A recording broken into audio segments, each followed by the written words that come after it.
For November 2nd, 2003. Would the clerk please take roll? Jonathan Shelkey. Here. Jerry DiTullio. Here. Christine Disney. Here. Daniel Gravy. Here. Patrick Quinn. Here. Will Kearns. Here. Daniel Larson. Here. And Janet Leo is absent tonight. Thank you. Please join me in the Pledge of Allegiance. I pledge allegiance to the flag of the United States of America and to the republic for which it stands, one nation, under God, indivisible, with liberty and justice for all. Are there any changes to the agenda that was published? Seeing none, the agenda will stand as published. Is there a motion to approve the minutes of October 19th, 2023? So moved, Mr. Chair. Second. We have a motion to approve, seconded by Commissioner Gravy. Any changes to the minutes? Please poll the commission.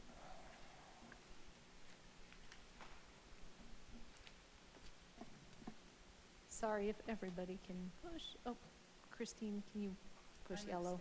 Or just push yellow? Perfect. That's all right. Perfect. Motion approved 5-0, 2 abstain. Thanks. The next item on the agenda is the public forum. This is the time for any person to speak on any subject not appearing on the agenda. Public comments are limited to 3 minutes. Do you have anybody from the public in council chambers or on Zoom that want to speak tonight? Nobody on Zoom.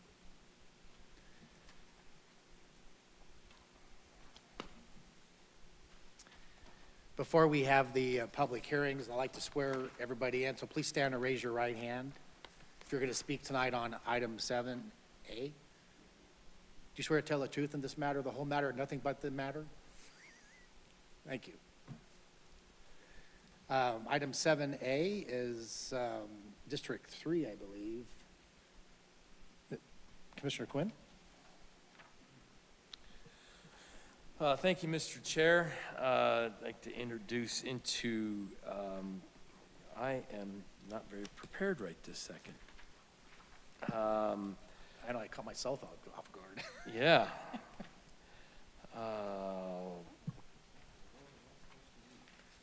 Oh, it's the summary and the title.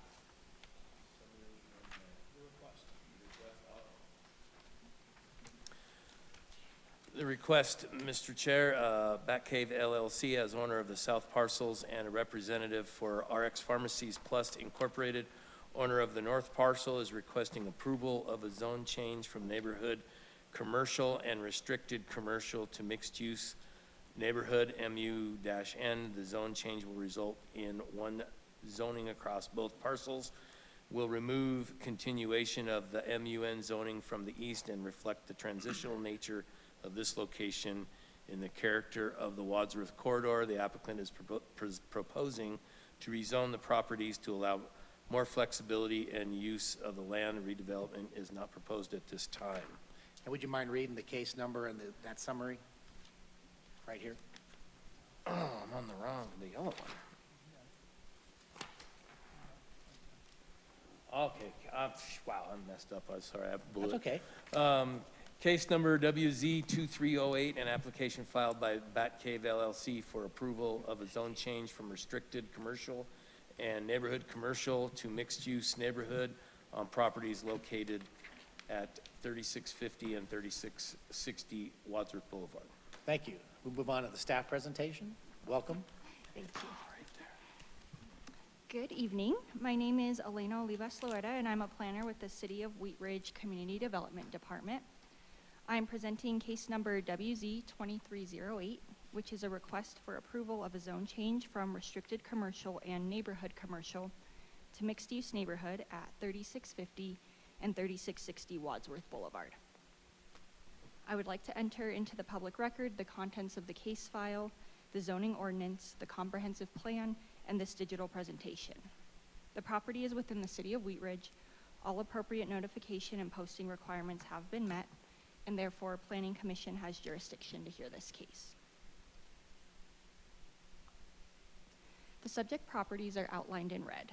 The properties are located on the east side of Wadsworth Boulevard between West 36th Place and West 38th Avenue. The area is primarily commercial to the north along Wadsworth and residential to the east and south. 3650 Wadsworth measures just under half an acre, and 3660 Wadsworth measures just over half an acre. This is a zoning map of the area. The subject properties are currently zoned RC and NC and are outlined in red. The site is adjacent to RC and R3 zoning to the north and south, and adjacent to large swaths of MUC and MUN zoning to the east and west. Surrounding land uses include commercial, multi-unit residential, and a church. This is a view of the subject properties looking east from Wadsworth Boulevard. Both properties contain converted residential buildings currently used for offices. This is a view of 3660 looking north on Wadsworth. And this is a view of 3650 looking south on Wadsworth. The applicant initiated the rezone to allow for a wider range of uses and to align the property zoning with the city's comprehensive plan and to align the zoning with other adjacent properties nearby and on the corridor. Should the zone change be approved, there are currently no plans for redevelopment of the properties. Staff very recently learned that both properties are now on the market for sale. The RC and NC zone districts allow for a limited range of commercial land uses, which include office, general business, and retail sales and service establishments. By contrast, MUN zoning allows residential uses, commercial uses, or a mix of the two, and the permitted retail uses are greater in number. The MUN designation would allow more flexibility for revitalization of the site and will provide standards for a future redevelopment. The MUN district is complementary to the context of the corridor and the surrounding zoning and land uses, and provides a wider range of allowed uses than the existing RC and NC zoning. This table summarizes the current and proposed zoning's development standards. Most of the proposed zoning development standards would apply if the property is redeveloped in the future. Most notable differences between the three zone districts include permitted uses, building height, setback requirements, and build-to requirements. The design standards in MUN are strict and include architectural standards, open space requirements, setbacks, and parking requirements. As a requirement of the zone change process, a neighborhood meeting was held on April 18th, 2023 in a virtual Zoom meeting setting. No one from the public attended the meeting. Because Wheat Ridge is not a full-service city, we sent the application on referral to outside agencies, including fire, water, and sanitation, as well as completed an internal review. We did not receive concerns or objections from outside agencies. Before the hearing, the properties were posted for 15 days, and letters were sent to property owners and occupants within a 600-foot radius. Staff received no comments from members of the public on Wheat Ridge Speaks prior to this hearing. We used several criteria to evaluate zone change requests, which includes consistency with the comprehensive plan and any other applicable plans. Staff believes that the proposed MUN zoning is consistent with the policies and goals in the city's comp plan. The properties are identified as a neighborhood buffer area and are along a primary commercial corridor within the structure plan. These designations are used for existing commercial areas and call for the promotion of reinvestment in properties and the promotion of a mix of neighborhood supporting uses, including residential and office use. The mixed-use neighborhood zoning designation is appropriate for the subject properties by enabling the possibility of a future redevelopment which aligns with the city's adopted goals and policies. Ultimately, staff is recommending approval of the request for the following reasons. Based on the character and land use patterns of the area, the MUN zone district in this area is more appropriate than RC and NC in terms of allowed uses for the properties. For that reason, the zone change should not have an adverse effect on the surrounding area. Staff finds the zone change to MUN is supported by the city's comprehensive plan, specifically the vision for high-quality architecture and design, the revitalization of existing neighborhoods, and reinvestment in aging commercial properties. This zone change request supports the comprehensive plan by enabling investment in the property and by aligning the zoning with the city's mixed-use goals for the corridor. That concludes my presentation. Thank you. Thank you. Do we have the applicant here tonight or on Zoom? We do. They're Oh. sitting right here. Would you like to make any comments tonight? Are you available for questions? Okay. So we'll move on to public's right to speak on this item. Do we have anybody to speak on Zoom on item 7A? Nobody at this time. Then we'll move on to commissioners' questions. I'll start with my left. Commissioner Shelkey? Thank you. Commissioner Quinn? Thank you, Mr. Chair. None at this time. Commissioner Larson? Thank you, Mr. Chair. I do have a couple of questions. I think this would be for staff. With the reconstruction going on in Wadsworth, how much, what driveways will be, there's a driveway already in place, 36th, I believe it's called, and there's a private driveway further upstream. What will it look like when the street is finished? That I'm not sure about. I don't know what the specific plans call for the Wadsworth project, so I can't answer that. That's fine. The other, if you could explain just a little bit how the setback on the side of the building, under the existing commercial zoning, these rear is a 10-foot setback, and the two sides are 5 feet per story, but under MUN, the rear setback is 5 feet and the side are 0. Does that mean you can build right up to the property line? You could potentially, yeah. Okay. There are exceptions to it if it is adjacent to a residential use, but yeah, that's something that would be evaluated at the site plan process. So if we get an end user there at some point, we'll be able to evaluate that as far as site design goes. I did have a question about the sidewalks, but it sounds like they haven't quite determined where the sidewalks are gonna, where they're gonna run. Yeah, I'm not sure if they haven't determined it, but since we didn't know the question beforehand, we didn't actually analyze as part of the rezoning application for this evening that section of Wadsworth. But certainly, if you all do have questions like that, if you email us beforehand, we can get you an answer. Great, thank you. That's all I have. Thank you. Commissioner Disney? I'm going to try to rephrase. If I'm to understand correctly, this is not being zoned mixed-use commercial because it's outside of the urban renewal, and that's why it's MUN? No, not necessarily. It's primarily due to the size of the property, the size and the location of the property. Typically for these smaller properties, we designate those mixed-use neighborhood. The mixed-use commercial properties are typically much larger, what you normally would think of, like the Safeway or the Big Lots, those types of properties where they're much larger. Okay, thank you. And then it is for sale, but we don't know whomever buys it, what they'll intend to do with it. But they'll have a little more leeway in terms of what they can do if it is rezoned to MUN. Correct. Okay, thank you. Thank you. Commissioner Gravy? No additional questions. Commissioner Kearns? Can you just talk a little bit about how high they can build for mixed-use neighborhood? And I guess what types of uses are allowed for that? Yes.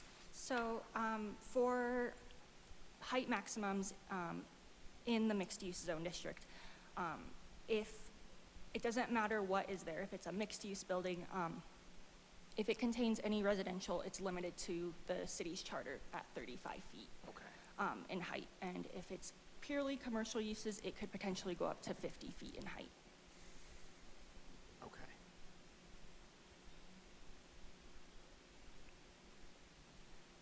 Does this allow for retail uses? Yes, it would. It does? Yeah. Okay. That's all I had. Thank you. Thank you. I guess the only question I had was, is the current owners requesting the rezoning, or is there a buyer that's contingent upon rezoning? It's the current owners. We don't have an end user or a buyer at this time, to my knowledge. Thank you. Well, Any other questions before I close the public hearing? Okay, I'm going to close the public hearing and a motion's in order. Commissioner Quinn? I'll get this one right. I say that, and then I lost my place.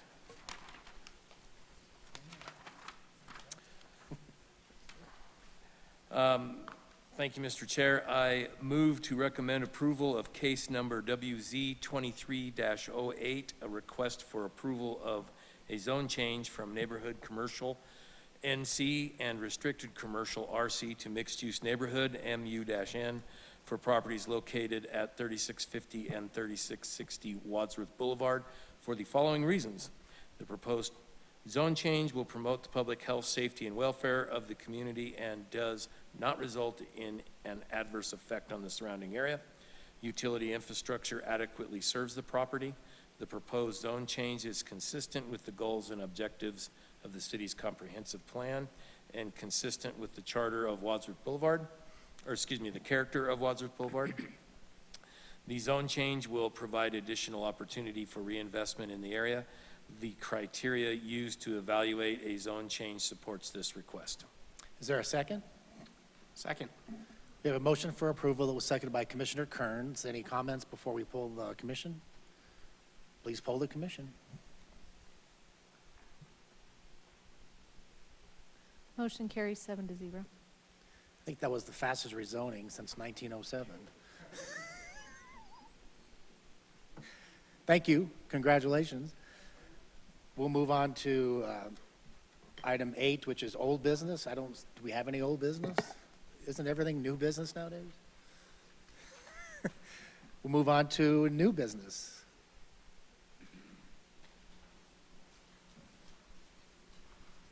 So, Director. dates. Yes, so I think I start with dates. So upcoming dates, we do not have any items for the November 16th meeting, but we may have an item for the December 7th. Did I say December? November 16th. December 7th, we have a tentative item that I know about currently. And then the 21st, we're not anticipating an item on the 21st, so probably not, although I will wait till we get a little bit closer to firm that up. Let's see, I don't really have any other updates from 2 weeks ago when we met, so that's all I have. Thank you. Thank you. We'll move on to commissioners' matters. Commissioner Kearns, any comments, questions? Commissioner Gravy? No, nothing to add, nothing at this time, thanks. Commissioner Disney? No, thank you. Commissioner Larson? Thank you, Mr. Chair. The election is just 4 days away. I would remind everybody that the drop boxes are available, and they will be available right up until 7 o'clock on Election Day. Please vote. Commissioner Quinn? Nothing to add, thank you. Commissioner Shelkey? Maybe this is more just a general question. On commercial properties, how long can an owner hang on to the properties?